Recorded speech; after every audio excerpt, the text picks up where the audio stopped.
Doctor Cristian, muy buenas tardes. Edu, una consulta. ¿Yo puedo poner mi PowerPoint en la pantalla SSB o es el que tú tienes controlado? No, no, no, el de usted, doctor, el de usted.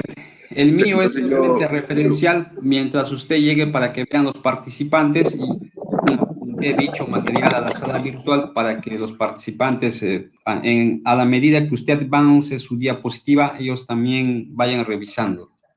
ya, Y correcto, porque yo aquí tengo no un nos proceso. pregunten, retrocede, doctor, o avance, o me olvidé, ¿no? Ellos ya tienen que mantener en plataforma y ya ellos pueden hacer seguimiento, ¿no? Mientras usted avanza, ellos revisan, por eso es importante que los participantes descarguen el material, hagan el seguimiento al material y si ustedes tienen preguntas, ya realizan vía micrófono o vía chat. Doctor, tienes que abrir el material en tu laptop y a los participantes descargar el material desde la sala virtual. Si tuvieran alguna pregunta, no entendieran, ahí tienen el material, descárguenlo y ustedes pueden revisar y mientras el doctor va avanzando, ustedes indican, doctor, en tal diapositiva, en tal lámina, indica esto y ustedes hagan sus preguntas, ¿no? Sus referencias.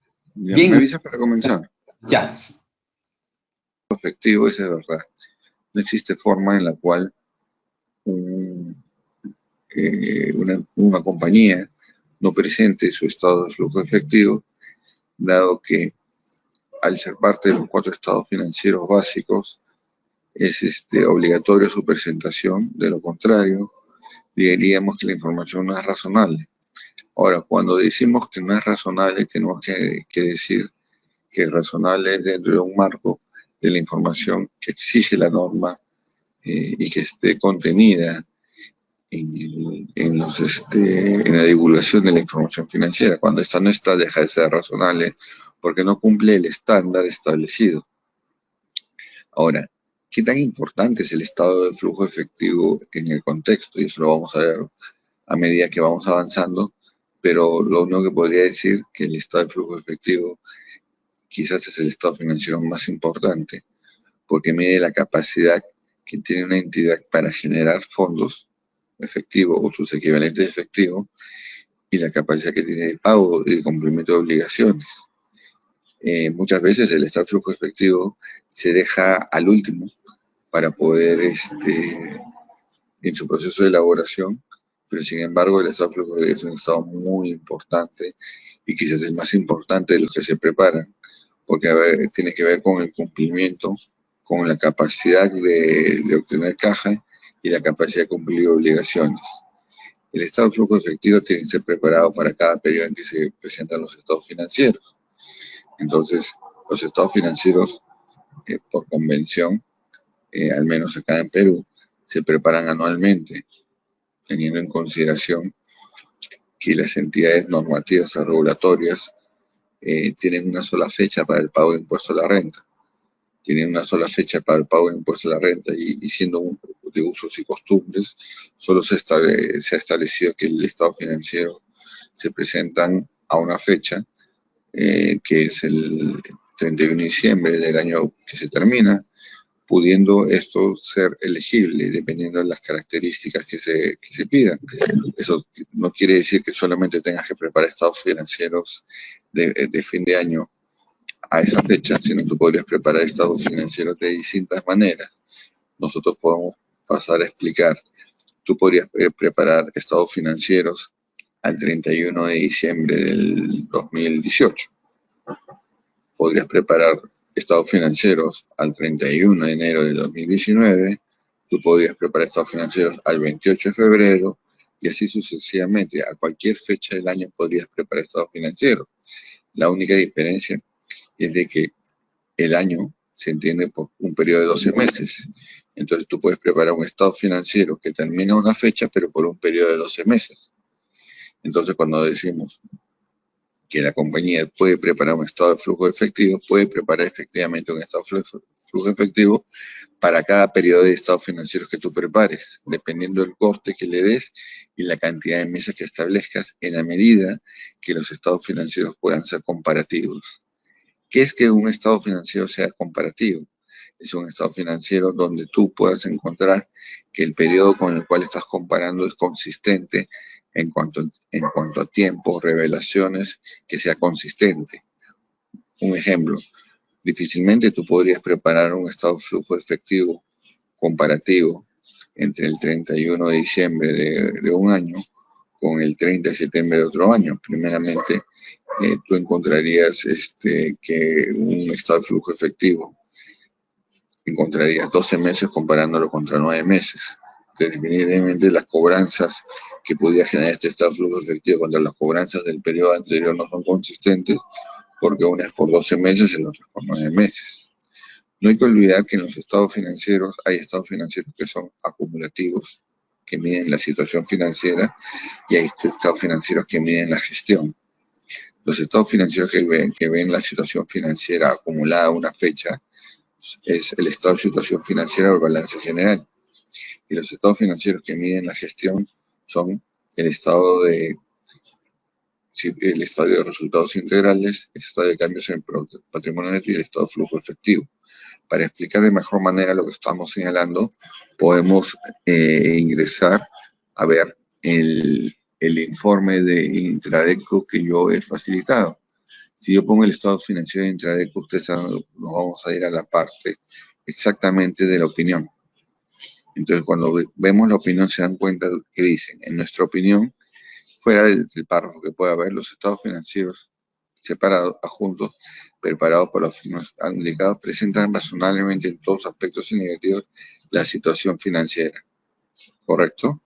Así como su desempeño financiero y su flujo de efectivo. ¿Qué está queriendo decir esto? Que en el primer caso mide el performance financiero, que es acumulativo. Como se señala al 31 de diciembre, es porque la situación financiera es acumulativa. Y después dice, y su desempeño financiero y su flujo efectivo es la gestión. Es cómo ha sido el performance financiero que ha tenido la compañía por el periodo que ha sucedido.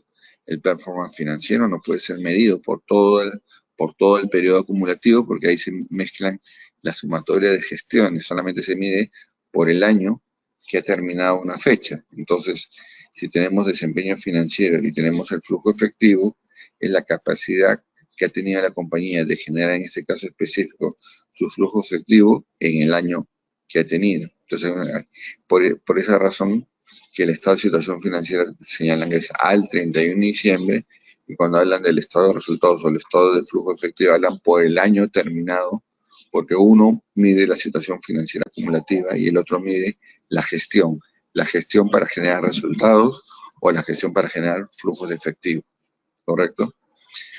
Regresando al material original, digamos de que en el alcance se está definiendo que para este caso el estado de flujo efectivo es obligatorio su presentación y es obligatorio que cubra un periodo, pero el periodo tiene que, de acuerdo con la NIC 1, ser comparativo, ser coherente, ser consistente y revelar la información que se exigía para decir que es razonable. Una reseña importante del estado de flujo efectivo es el estado de flujo efectivo, qué es lo que nos muestra que las ganancias están siendo realizadas. Por ejemplo, que las cuentas por cobrar comerciales están siendo efectivamente cobradas, es decir, yo puedo vender, pero a la vez cobrar también. No hay que olvidar algo, ¿no? Las ventas que se realizan en un periodo no incluyen el impuesto general a las ventas. Entonces, al no incluir el impuesto general a las ventas cuando se cobran incorporan el cobrar el impuesto vinculado a las ventas correspondiente, que posteriormente este impuesto general a las ventas va a ser casualmente pagado a la administración tributaria. Entonces hay que tener cuidado porque cuando decimos que las ventas se cobran, lo que estamos cobrando efectivamente sí es las ventas y el impuesto vinculado a las ventas. Cuando yo emito una factura, efectivamente emito el valor de venta correspondiente a ella, que incorpora el precio de venta más los impuestos correspondientes. Yo le cobro a los clientes el íntegro, tanto el producto de lo que es mi precio de venta, más el impuesto correspondiente al IGB que legalmente es exigido, lo que me da el valor de venta. Entonces, cuando yo cobro los dos montos, tanto el producto de mi venta, que está satisfecho con lo que genera como ingreso, como con el impuesto general de las ventas, que es el impuesto que tengo que pagar por cada venta que realice, y que yo como agente de retención lo recabo, y luego voy a cada mes de vengado, de acuerdo a la legislación tributaria de cada país, a pagar lo correspondiente. ¿Correcto? Entonces hay que tener en cuenta que en la elaboración del estado de flujo efectivo no solamente nos tenemos que valer con el haber cobrado la venta efectuada realmente hecha, sino el monto correspondiente a mi factura de venta, que incluye el impuesto general a las ventas correspondiente. Después, también mide la capacidad de la empresa para pagar dividendos a los accionistas. Es decir, si efectivamente, luego de haber generado el flujo efectivo operativo correspondiente, este flujo efectivo operativo correspondiente tiene la capacidad de generar la caja suficiente para poder atender los pagos a los dividendos a los accionistas. No hay que olvidar que no quiere decir necesariamente que todo lo que se genere como caja se tiene que distribuir como dividendos.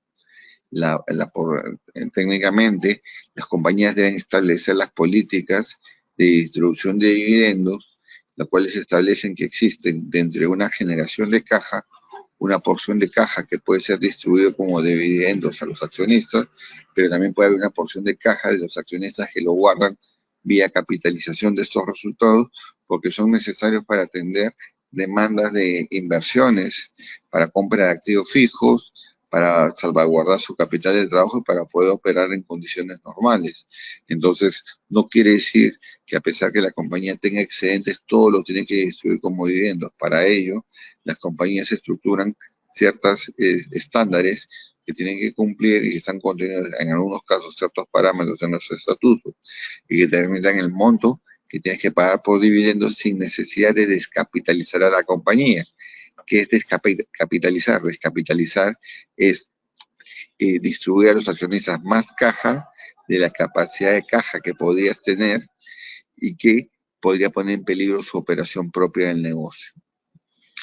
Otro concepto que podemos tener es la capacidad para financiar próximas inversiones, y es la importancia del estado de flujo efectivo, porque el flujo efectivo también te mide qué tanto tú vives con el financiamiento de terceros para poder financiar tu operación. Un ejemplo claro de esto es, dependiendo de la estructura, del modelo de negocio, hay un costo de oportunidad que administra la compañía. Entonces, hay distintas formas de financiar, vía aporte de los accionistas o vía tus stakeholders que te pueden prestar. Un stakeholder conocido podría ser las entidades financieras. Muchas veces los modelos negocios cogen que en vez de estar obteniendo fondos de los accionistas, los cuales lo que requieren es obtener una mayor rentabilidad que la promedio del sistema, lo que hacen es financiarse a través de entidades financieras. Estas entidades financieras te cobran una tasa de interés que es menor al costo de oportunidad que busca el accionista de recuperación. Es lógico, porque si yo no tuviera un retorno suficiente que busca el accionista, entonces no podría operar porque no sería rentable el negocio. Entonces yo recurro a gente que me ofrezca fondos de capital con una tasa de interés más baja que la que yo espero recibir como retorno de mis inversiones. Entonces es muy importante saber cuáles son las necesidades o la forma de financiamiento que he obtenido para poder financiar las inversiones. ¿A qué me refiero con financiar las inversiones? Es decir, la compañía tiene que construir una planta y es probable que para construir esa planta, en vez de pedir dinero a los accionistas, le pida dinero a los bancos. Los bancos van a financiar toda esta construcción y se supone que la compañía, así como recibe fondos, tiene que tener capacidad para reembolsar el capital que le han prestado y atender los pagos de intereses. Por esa misma razón, el estado de flujo efectivo es muy importante, porque no solamente mide la capacidad de generar, sino la capacidad también de financiar y la capacidad de devolver el dinero en las operaciones. Toda esta generación de flujo efectivo es revolvente, porque tiene la capacidad no solamente que el dinero ingrese, sino también que el dinero pueda ser devuelto con el pago de interés correspondiente y poder analizar si el interés que tú estás devolviendo justifica verdaderamente la estructura del negocio y la estructura de rendimiento que busca el accionista. Beneficios de la información que se brinda. Bueno, la información que se brinda permite a los usuarios evaluar los cambios en los activos netos, es decir, que en tanto tus activos netos del estado de situación financiera están cambiando y qué respuesta tiene ello frente a otras las partidas de caja de los estados financieros. Ver la estructura financiera, incluyendo liquidez y solvencia. Liquidez es la capacidad que tú tienes para generar caja y solvencia es la capacidad que tú tienes para afrontar tus obligaciones. Estos dos componentes son importantísimos para ver la capacidad de estructura financiera que tiene una entidad que tiene serios problemas. En este índole se tiene que ver reflejado en el estado de flujo efectivo, porque evidentemente si tú tienes un problema de estructuras financieras, es probable que tu flujo operativo no sea positivo, sea negativo, y tu solvencia se vea casualmente afectada porque tienes muchas obligaciones y pagos que no pudieras afrontar. Existen muchos términos. Cuando tú ingresas dinero, puedes decir que la compañía ha generado, ¿no? Porque es la capacidad que tiene la compañía para generar fondos, ¿no? Es el efectivo generado en ciertas operaciones. Y cuando tú, casualmente, hay una erogación de dinero, es el efectivo que has usado para determinada gestión. La habilidad para adaptarse a distintas circunstancias y oportunidades que podían presentarse. El estado de flujo efectivo no es otra cosa que la radiografía de la gestión. Y siempre hago bastante hincapié en el concepto de gestión, porque la gestión se mide por un periodo específico, no por la vida entera. En tu vida entera has tenido una sumatoria de gestiones que han tenido un desempeño, un desenvolvimiento. Entonces, la habilidad para adaptarse a las distintas circunstancias y oportunidades que pudiesen presentarse te da el estado de flujo efectivo. A ver, dentro de los beneficios que da esta información que brinda, es útil para evaluar la habilidad de generar efectivo y equivalentes de efectivo. Eso es lo más importante. El estado de flujo efectivo no es otra cosa que partir del dinero que tenías originalmente y después del dinero que originalmente tenías, se supone que había un movimiento de caja. Ese movimiento de caja es parte de tu gestión. Es la capacidad que tú tienes para generar esa caja y luego tener este saldo que tienes en tu mano. Entonces, ese diferencial de caja que resulta de la diferencia entre el inicio y el final de caja que tú tienes, ese movimiento es parte de tu gestión. Y esa gestión va a estar dividido en tipos de generación de caja que tú tienes, que lo vamos a ver más adelante. Algunas definiciones que son importantes desde el punto de vista de análisis. Nosotros tenemos que tener claro cuál es la diferenciación entre efectivo y equivalente de efectivo. Y vamos a estar leyendo algunos materiales para estos efectos. Entonces, lo primero que vamos a decir es, el efectivo puede ser la caja y los depósitos bancarios a la vista. Pero depósitos bancarios a la vista donde yo pueda tener el control suficiente de disposición.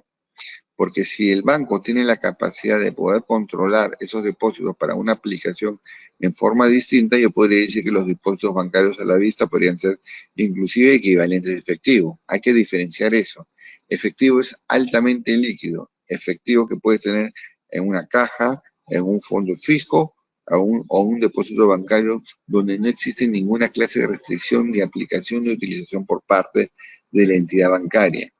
Y un equivalente efectivo son todas aquellas inversiones a corto plazo de gran liquidez, donde no existe riesgo ni penalidades que pongan en riesgo su rentabilidad como fondo, que pueden ser fácilmente convertibles en importes conocidos en efectivo, que están sujetos a un riesgo insignificante de cambio en su valor, que lo más importante son usados para cubrir necesidades de caja del día a día y no para inversiones o fondos a largo plazo. Es decir, el equivalente de efectivo no debería tener un riesgo significativo de pérdida, porque si estamos hablando de riesgo significativo de pérdida, estamos hablando de la capacidad que pudiera tener que el efectivo que propiamente lo tienes pudiera perder su valor. salvo el caso de que lo tengas representado en una moneda distinta, es decir, tú puedes tener en soles, lo puedes tener en dólares, lo puedes tener en bolívares, en distintas monedas, y el proceso del cambio puede originar de que tu efectivo cambie de valor, pero simplemente es un tema de equivalencia monetaria. Y los flujos de efectivo no es otra cosa que es el proceso de entrada y salida de efectivo y efectivo equivalente. Vamos a ver algunas definiciones, pero antes de que este concepto, yo quiero leer con ustedes algunas definiciones que tengo de un extracto de un manual contable que nos va a permitir sintonizarnos de alguna manera, de mejor manera, para entender la parte teórica. Entonces vamos a entrar a esta lectura, la cual es un tema personal, y vamos a entrar a la definición de lo que es efectivo y equivalentes efectivos, que es la página 44. Entonces, como ustedes están mirando la pantalla, vamos a seguir en ese tema. Y vamos a ver primero el resumen que parte este manual contable. Este manual contable dice: el estado de flujo de efectivo presenta los flujos de efectivo del ejercicio clasificándolos según si proceden de actividades de explotación, o explotación le llaman operación, de inversión o de financiamiento. Es decir, la caja se divide en tres actividades: operación, inversión y financiamiento. Muchas veces las operaciones de caja de operación, inversión y financiamiento pueden variar dependiendo de la estructura del negocio. Solamente quiero mencionar algunas clases de características del negocio. En un banco, cuando tú cobras o haces colocaciones, los intereses que tú cobras es parte de tu actividad operativa. Claramente, es parte de tu actividad operativa porque tú te dedicas a prestar dinero. Sin embargo, tú puedes ser una compañía industrial que también preste dinero, y el hecho de que tú estés prestando dinero constituye para ti una inversión, y el retorno de interés es una inversión. Entonces hay una clara diferenciación, mientras que para uno es la operación propia del negocio, para otro es la operación secundaria. Entonces no necesariamente lo que a una compañía en un sector económico específico, para ellos es operación, para otros en el mismo sector económico. Depende mucho de la funcionalidad de las operaciones del negocio. Los flujos de efectivo netos de las tres categorías se suman para mostrar el cambio producido durante el periodo en efectivo y equivalente efectivo. Es decir, los flujos de efectivo, que son ingresos y egresos, se clasifican en actividades de operación, inversión y financiamiento. Y la sumatoria de ellos son los flujos efectivos del año. El flujo de efectivo da la caja que tú tienes al final del año como resultado del importe inicial de la caja, más los flujos de efectivo generados en el periodo, y eso te da un flujo efectivo final, que es el efectivo y el equivalente efectivo. Lo que nosotros tenemos que definir bien es si la denominación de efectivo y equivalentes al efectivo es la correcta y es la que tenemos que utilizar. El efectivo y equivalente efectivo incluye determinadas inversiones a corto plazo y en algunas cosas descubiertos bancarios. Los flujos de efectivo de actividades de explotación o de operación pueden presentarse utilizando el método directo e indirecto. Eso lo vamos a ver más adelante. Los flujos de efectivo, es decir, los flujos de efectivo como tal, el estado financiero, el estado de flujo efectivo, tiene un modelo directo o un modelo indirecto, según las circunstancias. Los flujos de efectivo en moneda extranjera se convierten a los tipos de cambio de las fechas en que se produjeron los flujos de efectivo, o bien emplearlos mediante cuentas que resulten apropiadas. Generalmente todos los flujos de efectivo y las actividades de inversión y financiamiento se presentan en términos brutos, es decir, la idea es de que las partidas que tú presentes no presenten cifras netas, porque podría confundir al usuario de los estados financieros y podría inducirlos a tomar un error en su análisis correspondiente. Nuevamente, las transacciones que se revelan bajo importes brutos deben generarse propios en las actividades de inversión y financiamiento. Los flujos de efectivo solo se compensan en circunstancias muy concretas. El hecho más importante en estas actividades de inversión y financiamiento es que puede presentarse, por ejemplo, les voy a dar un ejemplo clásico que sucede. Yo tengo un préstamo bancario que tengo $100 al inicio y $100 al final. Aparentemente no hubo flujo de caja, ¿no? Porque tengo la misma cantidad de préstamos de inicio del año con el del final del año. Sin embargo, estamos en Perú y la moneda funcional de la compañía es el sol. Entonces, el tipo de cambio fue a inicios del año de 3 y después a final de año subió a 3.5. Entonces yo tenía 300 soles y terminé teniendo 350 soles de deuda. Aparentemente hay un diferencial y yo presento que tengo un incremento de préstamos bancarios en mis actividades financieras de 50, porque el tipo de cambio bancario subió de 3 a 3.50. Sin embargo, esos 50 adicionales no constituyen un flujo efectivo porque no significó un incremento necesariamente de la caja, sino fue generado exclusivamente por una diferencia cambiaria de la tasa de conversión cambiaria. En esos casos, ese ajuste por diferencia bancaria tiene que ser clasificado como una actividad de operación y presentarse como el neto de ciertas transacciones que no afectan los flujos de efectivo. Entonces, si yo lo presento como neto, difícilmente podría encontrar la respuesta necesaria a si es efectivamente un flujo efectivo o no. Entonces, esa transacción pierde capacidad de análisis y es por eso que se recomienda que los flujos de efectivo correspondientes a las actividades de inversión y financiamiento no se presenten por cifras netas, sino brutas. Ahora, más aún, esto distorsiona la revelación correspondiente y el tema de la compensación de cuentas de los estados financieros. La compensación de las cuentas de los estados financieros tiene que, tal y como lo señalan las normas de instrumentos financieros, tiene que darse cuando tienes el derecho real de compensar porque tuviste o tienes la capacidad legal de efectuar tal compensación y no porque lo haces solamente para efectos de una presentación. Es decir, realmente nunca cancelaste o nunca compensaste pues no tenías el derecho de compensación. Partiendo a los conceptos, vamos a comenzar a leer y pasamos a esta parte donde nos vamos a quedar y vamos a definir todo lo que es efectivo y equivalentes de efectivo. Dice, el efectivo comprende tanto la caja como depósitos bancarios a la vista. Los equivalentes de efectivo son al efectivo, en la traducción en español siempre normalmente le ponen al efectivo, son inversiones a corto plazo de gran liquidez que son fácilmente convertibles en importes de tenerse en efectivo, están sujetos a un riesgo poco significativo de cambio en el valor. Entonces, ¿a qué le refieren un riesgo poco significativo de cambio en el valor? A que la diferencia cambiaria no debería ser constituido en un riesgo de cambio en el valor porque finalmente es el equivalente igual de dinero. Lo que constituye un riesgo de valor es como cuando tú tienes un depósito en un fondo mutuo y producto de la rentabilidad pierde valor el dinero. Ese riesgo constituye de que no es un equivalente efectivo, sino es una inversión a corto plazo, pero con un nivel de riesgo probablemente más elevado. Los depósitos bancarios a la vista no están definidos en ANIF, pero para seguir nuestro punto de vista debe tener el mismo nivel de liquidez que el efectivo. ¿Correcto? O sea, la caja debería tener el mismo nivel y en consecuencia debe ser posible cancelarlos en cualquier momento sin penalización. Adicionalmente, según nuestro punto de vista, no es necesario que los depósitos bancarios a la vista se mantengan en una institución bancaria. Por ejemplo, las cantidades que poseen los abogados en nombre de los clientes en cuentas separadas y designadas podrían considerarse depósitos bancarios a la vista siempre que no estén restringidas, incluso si un depósito no puede ser clasificado como efectivo, aún así podría cumplir la definición de equivalentes de efectivo.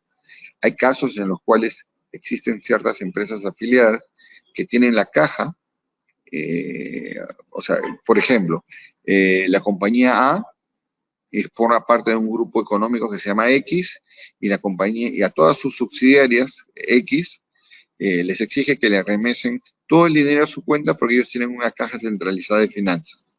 Entonces ellos determinan cuándo se va a usar la caja. Aparentemente tú tienes una caja a tu disposición, pero hay que evaluar el contrato que tú tienes con la matriz que pasa a formar la función de un banco.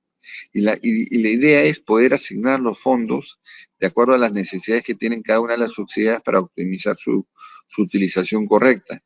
El gran problema que está acá es que tú no tienes la libre disposición, sino que la matriz podría decirte que el monto que aparentemente es tuyo no lo tienes porque ellos han decidido reasignarlo a una de las subsidiarias porque es mejor y es más rentable.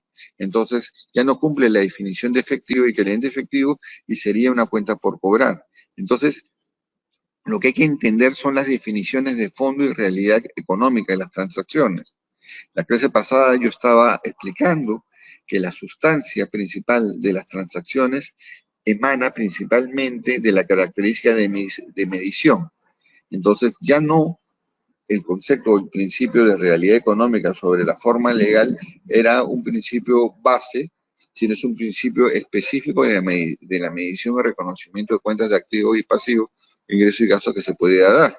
Entonces, en tal sentido, hay que ver cuál es el fondo principal de las transacciones, las cuales nos van a determinar el registro contable. Este es un caso específico.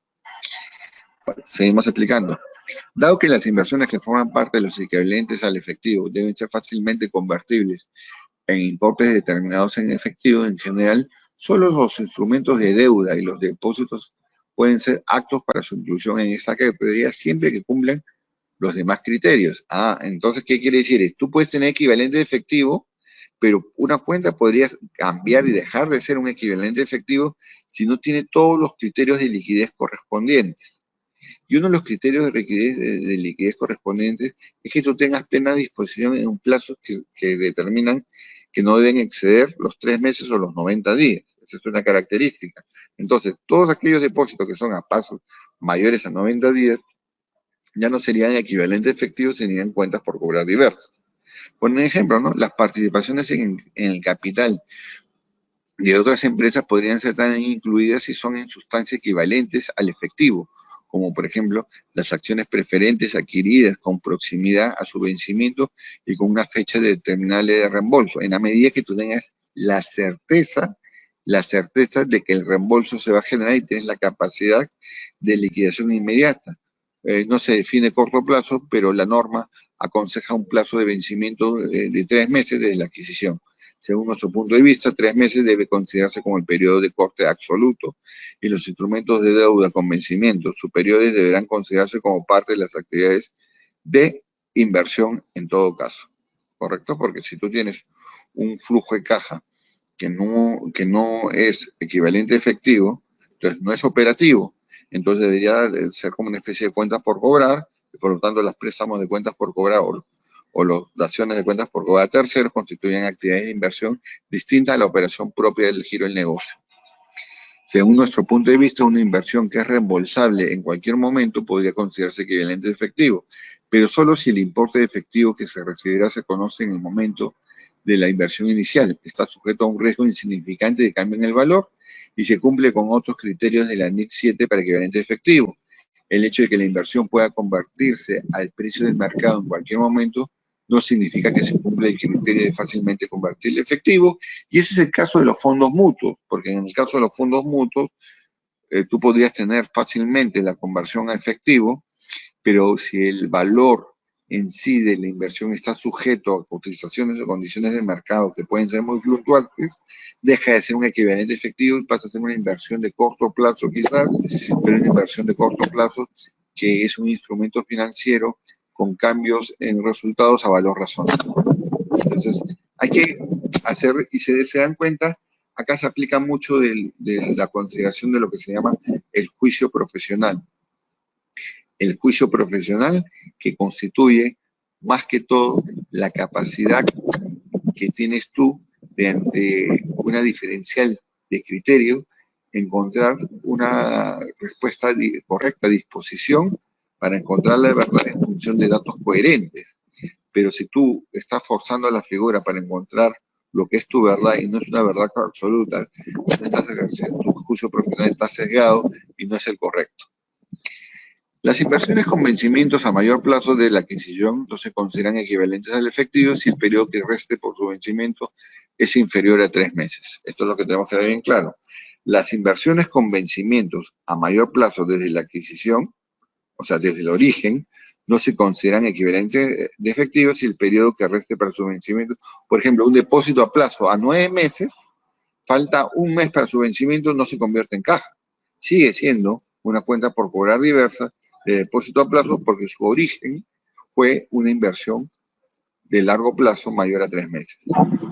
En la práctica se pone mucho énfasis en las definiciones anteriores, sin embargo, una prueba decisiva es que los equivalentes de efectivo sean mantenidos con el fin de cumplir con compromisos de efectivo a corto plazo y no como inversiones o para otros propósitos. Por ejemplo, si una entidad concede un crédito a 3 meses a un cliente para ayudarle a la gestión de posición de liquidez a corto plazo, en nuestra opinión, este crédito no es un equivalente de efectivo porque se ha concedido con un propósito distinto o al de gestionar por parte de la entidad sus propios compromisos de efectivo a corto plazo.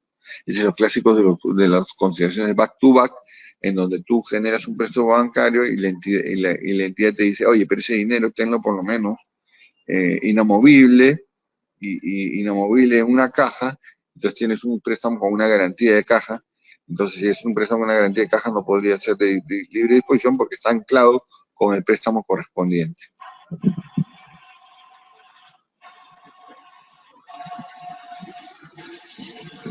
Siguiendo, una entidad informa sobre la política que adopta al determinar la composición del efectivo y equivalente de efectivo, el efecto de cualquier cambio en la política de determinación de los componentes de efectivo que se contabiliza de acuerdo con la NIC 8, que es una norma que quizás vamos a mencionarla más adelante. Esta norma de la NIC 8 es una norma que regula todo lo que es referente a la adopción de políticas contables, los criterios de adopción de políticas contables, al registro de cambios en políticas contables, cambios en instalaciones y errores contables. Es muy importante conocer esta norma. Ahora, no es que existan tantas policy choice o elección de políticas en cuanto a efectivo, equivalente, efectivo, pero sí se debe determinar cuáles son los criterios que toma la gerencia para determinar que es un equivalente efectivo, siempre y cuando estén de acuerdo a lo que establece la norma. Los descubiertos bancarios que sean exigibles a las vistas se incluyen en el efectivo y equivalente de efectivo en la medida que formen parte integrante de la gestión de efectivo por parte de la entidad.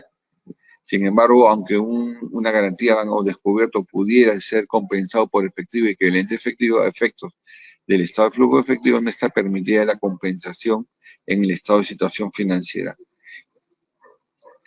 Debe presentarse una conciliación del importe de efectivos y equivalentes efectivos que se presenta en el estado de flujo de efectivos con la cantidad correspondiente que figuró en el estado de situación financiera y puede incluirse en notas a los estados financieros. Por ejemplo, si una entidad tiene saldo de efectivo en un grupo enajenable de elementos que está clasificado como mantenido para la venta en el estado de situación financiera, este importe sería una partida en consideración entre el efectivo y el equivalente efectivo, ¿correcto? Entonces, es muy importante que podamos nosotros determinar cuáles son los juicios, cuáles son los límites o los conceptos de riesgo a los que está expuesto el efectivo, porque esta es la base fundamental para determinar su clasificación, si es efectivo, si es equivalente efectivo o si es una inversión de corto plazo o una cuenta por cobrar diversa. Entonces, la idea de poder compartir esta literatura del material técnico es porque es súper importante que podamos nosotros tener claridad en cuanto a la determinación y definición. Entonces, vamos a entrar reiterativamente a la definición de equivalente efectivo porque es sumamente importante que tengamos claro que no es cuestión de solamente poner caja. Yo tenía el caso que siempre poníamos en los estados financieros efectivo, hasta que pasó una revisión de control de calidad y determinaron que no era efectivo y equivalente efectivo, porque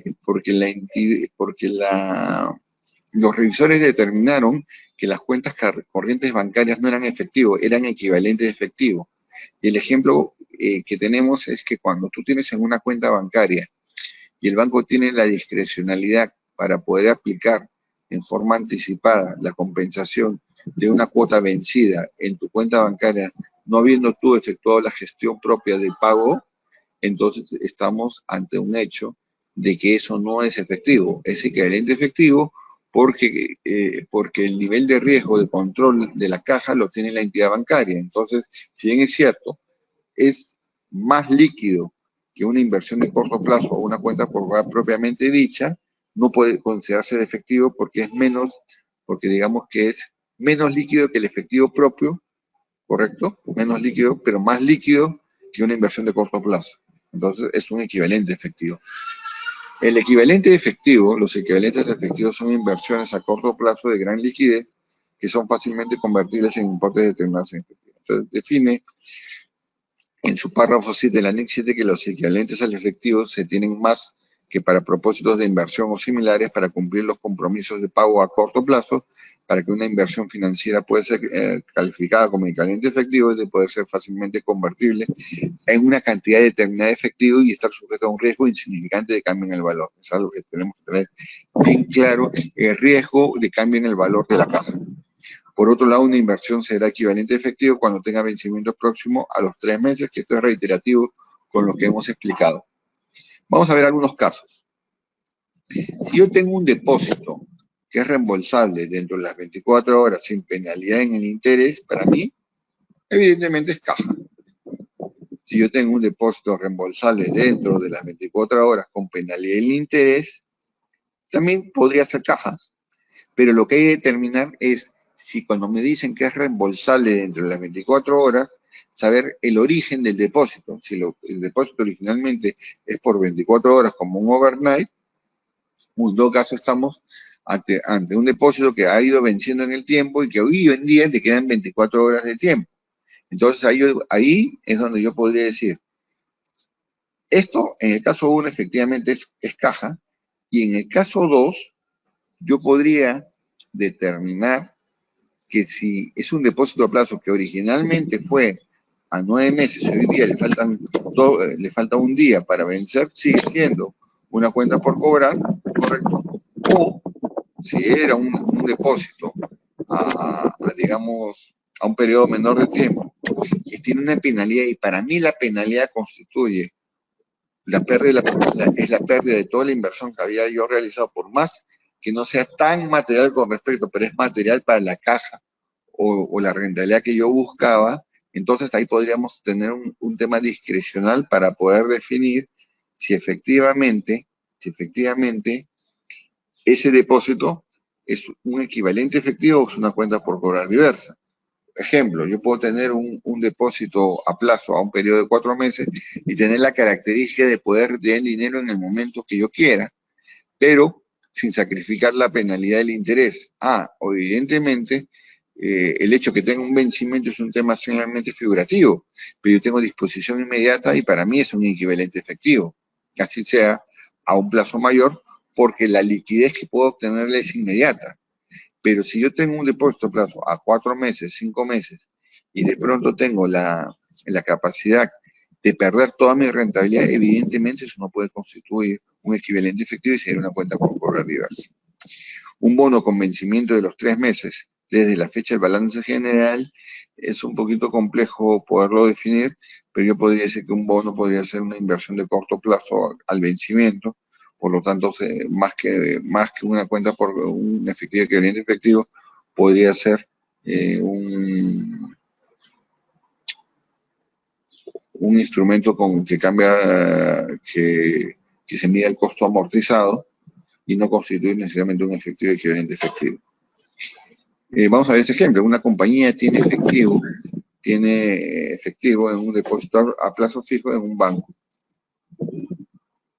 Si el depósito puede ser recuperado previo aviso de 24 horas, ¿qué quiere decir? El documento original no es que tenga 24 horas, sino tengo un depósito a plazo fijo y puede ser recuperado previo aviso de 24 horas. La compañía incurre en una penalidad que comprende la pérdida significativa de los intereses ganados. Nuevamente, si tú eres una compañía que gana mucho dinero, pero tú pusiste un depósito a plazo fijo y quizás la rentabilidad que dejas ganar no es tan significativa con respecto a tu utilidad, la materialidad no se define por la materialidad con respecto a los estados financieros tomados en su conjunto.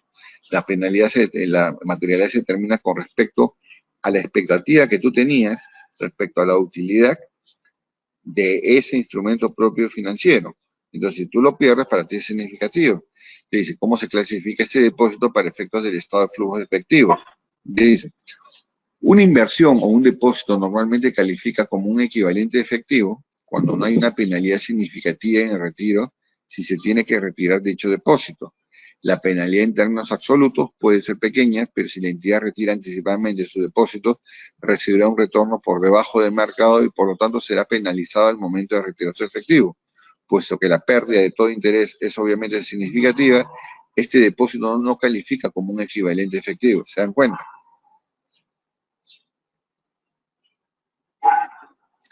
En el caso que una contraparte de cualquier inversión de corto plazo está atravesando por problemas financieros, la pregunta es, ¿la inversión de corto plazo debería ser clasificada como equivalente de efectivo? Bueno, yo no creo que sea así. Yo creo de que las inversiones de corto plazo, por más que tú sepas que la contraparte va a querer liquidar rápidamente su cuenta por cobrar y está próximo a devolverte, simplemente es la característica propia de liquidación de un instrumento. Y eso es variable porque depende de ciertas circunstancias que podrían generarse, ¿no? A mí me parece que sigue siendo una cuenta por cobrar, salvo que el riesgo de caja o de efectivo que pudiera darse, pero originalmente este instrumento tiene una característica propia que habría que analizarlo. Sobre giros bancarios. Los préstamos bancarios se consideran en general como actividades de financiación. En algunos países, sin embargo, los sobregiros exigibles en cualquier momento por el banco forman parte integrante de la cuestión del efectivo y la entidad. En tales circunstancias, tales sobregiros se incluyen como componentes del efectivo y equivalente efectivo. Para efectos del estado de flujo efectivo, una característica de los acuerdos bancarios que regulan los sobregiros u operaciones similares es que el saldo del banco fluctúa constantemente de deudor a acreedor. Bueno, acá lo que hay que entender es que una cosa es sobregiro contable y otra cosa es sobregiro bancario. Puede ser que haya un cheque girado, un documento pendiente de la conciliación y se constituye un sobregiro bancario y en la realidad no es un sobregiro bancario. Los sobregiros bancarios son una elección que tiene la compañía respecto a una forma de financiamiento caro, eso es verdad, y si es así, es una forma de financiación y se tiene que poner como sobregiro bancario, como tal. Entonces, en tal caso, es más probable que sea una actividad de financiación. Otras consideraciones, y estos últimos son ya para cerrar la parte de definición entre efectivo y equivalente efectivo, es cada vez más común que las entidades que se les requiera por los bancos o entidades reguladoras, que se mantenga un saldo promedio mínimo en una cuenta bancaria. Por ejemplo, en vez de mantener un saldo mínimo en el banco al final de cada día, a las entidades se les requiere mantener un saldo promedio mínimo durante un periodo, por decir, de 20 días. En ese sentido, es posible que la entidad mantenga saldos por debajo del mínimo nivel establecido en algunos días, siempre y cuando existan saldos en exceso en otros días que ayuden a alcanzar el promedio de descompensación que ha habido. La pregunta que surge es si los saldos deben presentarse como efectivo y equivalente de efectivo, y yo considero de que estos son requisitos bancarios en cuanto a esa característica, y de que el hecho que te pidan que mantengas un saldo promedio mínimo durante un periodo de 20 días, hay que analizar el acuerdo contractual completo para determinar qué restricciones puede imponer la entidad bancaria respecto al uso del dinero cuando no se cumplen estas características. Pero yo creo de que normalmente siempre existe un acuerdo contractual que puede liberar por un periodo menor a los 90 días. Hay que ver cada caso contractual, a no ser que haya un fondo sujeto a restricción que esté totalmente calzado con una operación futura y con lo cual no pueda ser clasificado como caja. Otra consideración es la entidad debe revelar en sus estados financieros, acompañado de un comentario por parte de la agencia, cualquier importe significativo de sus saldos de efectivo y equivalente efectivo que no estén disponibles para ser utilizados por ella misma o por el grupo que pertenece. Existen diversas circunstancias en que los saldos de efectivo y equivalente efectivo mantenidos por la entidad no están disponibles para su uso por parte del grupo. Un ejemplo de esta situación son los saldos de efectivo y equivalentes de una subsidiaria que opera en un país donde existen controles de cambio y otras restricciones, de manera que los citados saldos no están disponibles para su uso de la controladora o de las demás subsidiarias. Entonces, hasta acá, digamos, es una definición de para qué me sirve la caja, para qué me sirve el flujo efectivo y para qué cuáles son todas las consideraciones inherentes al flujo efectivo, que como se han dado cuenta, es una parte más importante de la parte conceptual respecto a las cifras de los estados financieros. Entonces, quisiera tener por lo menos unos 10 minutos si es que hay alguna pregunta antes de iniciar a la diferenciación entre operaciones, inversión y financiamiento. Edu, ¿existe alguna pregunta hasta el momento acá? Sí, doctor, vamos a pedir las preguntas a los participantes. Los que tienen preguntas pueden hacerlo en este momento, vía chat, vía micrófono, comentarios, preguntas, de todo lo que se ha visto hasta este punto. Voy a revisar el micrófono. La forma de participar es vía chat, que se encuentra al final del cPanel, como también vía micrófono. En la parte izquierda superior hay un icono que indica levantar la mano. Ustedes hacen clic en levantar la mano, me llega una notificación, yo les habilito el micrófono para que ustedes puedan conversar directamente con el doctor Cristian privado. Voy a revisar el micrófono. Bien, no tenemos preguntas en micrófono. Por chat vamos a ver. No tenemos preguntas por chat. Vamos a esperar en todo caso. Las personas que quieran realizar sus preguntas, por favor, pueden hacerlo en este momento para continuar con la sesión. Si no, vamos comenzando, Edu. ¿Ya? Bien, adelante, doctor. Ya, entonces, haciendo un resumen de lo que hasta el momento hemos visto,